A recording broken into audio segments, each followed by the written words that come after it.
ইজতেমার স্বাগতিক দেশ বাংলাদেশ। এখানে মাওলানা সাদের অনুসারীদের উগ্র আচরণগুলো বিশেষভাবে প্রণিধানযোগ্য। মাওলানা সাদের এক নেতৃস্থানীয় অনুসারী হল বাংলাদেশের আব্দুল্লাহ মনসুর। তিনি 2016 সালে মাওলানা সাদের পক্ষে একটি পুস্তিকা রচনা করেন। উক্ত পুস্তিকাতে তিনি ঘোষণা করেন, যারা মাওলানা সাদকে আমির হিসেবে মানবে না তারা ওয়াজিবুল কতল, অর্থাৎ তাদের হত্যা করা ওয়াজিব। মাওলানা সাদ এই কিতাব দেখে তার ব্যাপারে সন্তুষ্টি প্রকাশ করেছেন। বাংলাদেশে সাদের নেতৃস্থানীয় যে সকল অনুসারী রয়েছে তন্মধ্যে প্রথম সারির ব্যক্তিবর্গ হলেন ওয়াসিফুল ইসলাম, খান শাহাবুদ্দিন নাসিম, মাওলানা মুজাম্মিল হক, মাওলানা মোশাররফ হোসাইন, ইউনুস শিকদার। এ 5 ব্যক্তি 100 টাকার স্ট্যাম্পে স্বাক্ষর করে হলফনামা করে যে তারা মৃত্যু পর্যন্ত সাদ সাহেবের ইতাআত করে যাবে। বলা বাহুল্য, নবী ব্যতীত অন্য কোনো ব্যক্তির ব্যাপারে এরূপ ইতাআত শরীয়তে জায়েজ নেই। বিনা শর্তে তার আমরণ ইতাআতের ঘোষণা তারা দিয়ে ফেললেন, যেটা সম্পূর্ণ শরীয়ত বিরোধী একটি হলফনামা। এককভাবে কোনো ব্যক্তির আনুগত্য কোরআন হাদিসের বিপরীতে চলবে না, সেটা বুঝাতে গিয়ে হাদিসে পাকে রাসূলুল্লাহ সাল্লাল্লাহু আলাইহি ওয়াসাল্লাম বলেন, লা তাআতা লিমাখলুকিন ফি মাসিয়াতিল খালিক, আও কামা ক্বালা আলাইহি সালাতু ওয়াসসালাম। খালিক যিনি রব্বুল আলামিন, তার অবাধ্য হয়ে কোনো মাখলুকের ইতাআত কিংবা আনুগত্য চলবে না।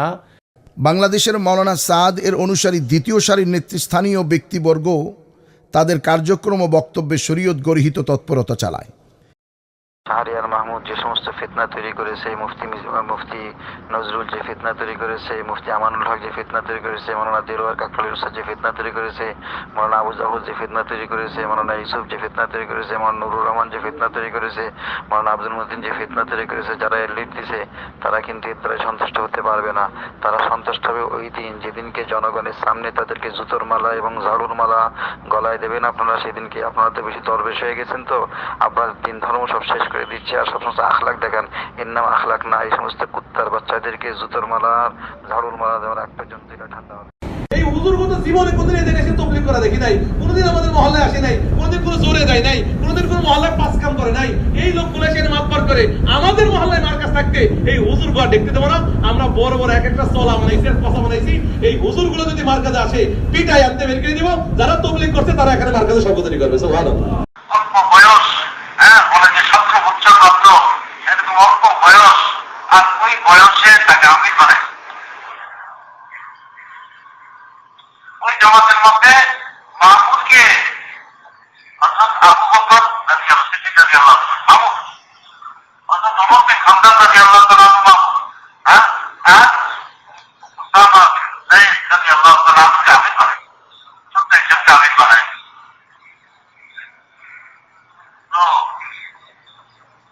নানান কিসিমের লোক যারা জ্ঞানী, যারা সমস্যা, তারা তো জানে যে আল্লাহর নবী যে কাজ করছে এটা তো অলির মাধ্যমে করছে, এটার উপর কোনো আপত্তি করা কোনো ঠিক হবে না।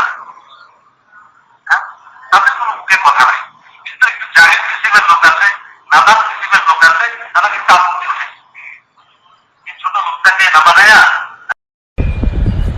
360 খোদার কথা মানে না, এক খোদার দিকে যাওয়া যায়। তাহলে নিতান্ত মাথা খারাপ না হলে এই কথা মানুষ বলে, কারণ ওদের 360 খোদায় দেশ চালাইতে পারতেছে না। কি বলেন? 360 খোদা হলো আলামী সুরা।